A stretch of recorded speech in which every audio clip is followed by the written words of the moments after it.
Christine Langsari. Saya adalah peserta Lesar CPNS tahun 2026. Di sini saya ingin menyampaikan terkait journal learning di agenda 2. Agenda 2, saya mempelajari beberapa hal. Salah satunya terkait nilai-nilai berakhlak. Nilai-nilai berakhlak perlu kita terapkan selama menjadi ASN. Ada 7 nilai dasar ASN berakhlak yang menjadi pedoman dalam bekerja dan melayani masyarakat. Yang pertama ada berorientasi pada pelayanan, mengajarkan bahwa ASN tidak hanya menjalankan prosedur, tetapi benar-benar hadir untuk memahami dan memenuhi kebutuhan masyarakat. Yang kedua ada akuntabel, menegaskan bahwa setiap tugas yang dilakukan harus dapat dipertanggungjawabkan baik dari sisi proses maupun hasilnya. Yang ketiga, saya memahami adanya kompeten, di mana kita harus terus belajar dan mengembangkan diri agar mampu menjawab tantangan perubahan. Yang keempat, ada nilai harmonis, di mana mengajarkan pentingnya sikap saling menghargai dalam keberagaman di lingkungan kerja.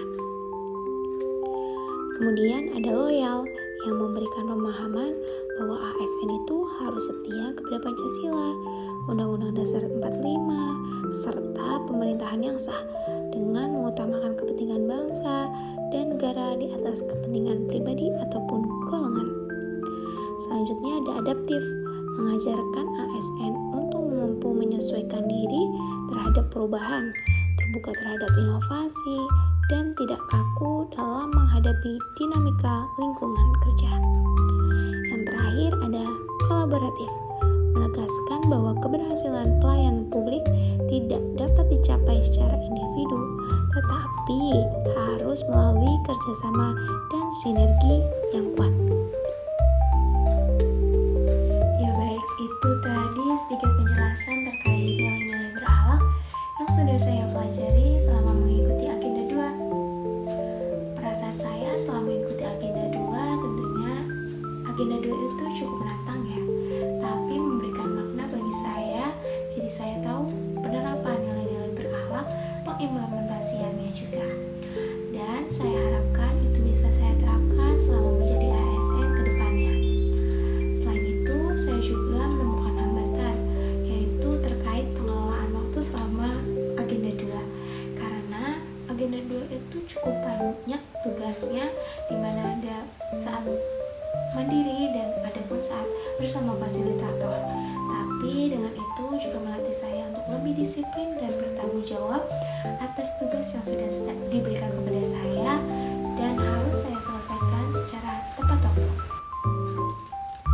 Dari penugasan yang sudah saya kerjakan, ada benchmarking, ada analisis kasus, ada kamus aktualisasi sebagai pengingat perilaku nanti ke depannya.